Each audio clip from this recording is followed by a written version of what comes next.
ऊंचे ऊंचे बखारी उठाया मारे बाबा हो, चारों कोना खिड़की लगाए।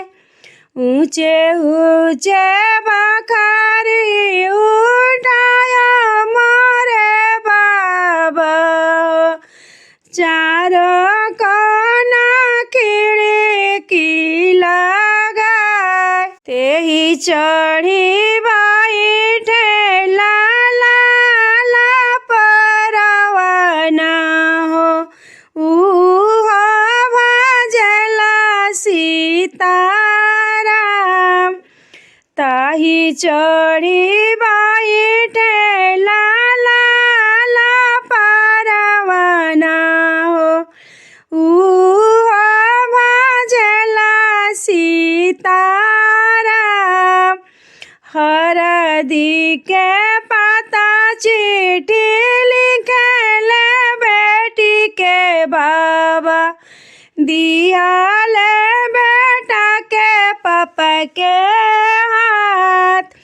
हरदी पाता से चिट्ठी लिखले बेटी के बाबा, दियाले बेटा के पापा के हाथ।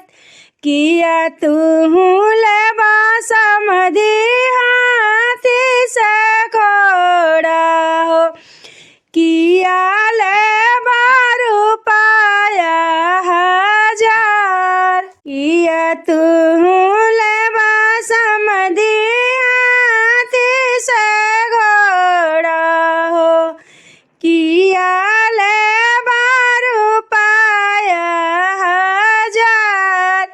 चिट्ठिया जे पड़े समधी बड़ी मुस्काइले हो, हंसे ले ही ताली ठोकी ठाठार।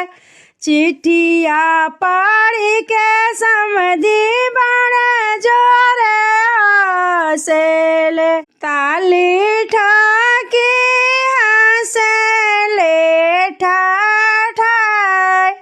नाई हम लेबो समधी हाथी से घोड़ा हो, नाही लेबो रुपया 1000।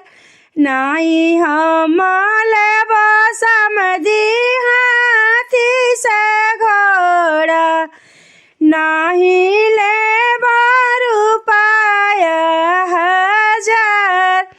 हमहू तो लेबो समधी लाला परवाना, जेहू जपेला सीताराम। हमहू तो लेबो समधी लाला सुगनवा, जेही भजला सीताराम।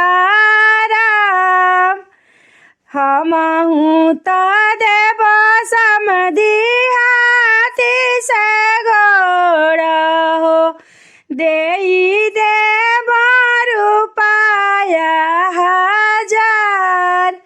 देई देबो रुपया 1000। एक नाही देबो समधी लाला परवाना हो, जे हो जपेला सीताराम। हम नाही देबो समधी लाला परवाना, जे हो जपेला सीताराम। घर में से निकलेली बेटी हाँ सुंदर बेटी, पापा से अरज हमार। पापा जी से अरज हमार, देहू ना देहू पापा ला परवाना, मानी जाहू कहना हमार मानी जाऊ कहना हमार इतना बचन जाबा सुने ले रही त भैया खोली देले पिजड़ा के दुआर इतना बचनिया जाबा सुने ले राहुल भैया छटकाई देले पिजड़ा के कील उड़ी न जाऊ सुगना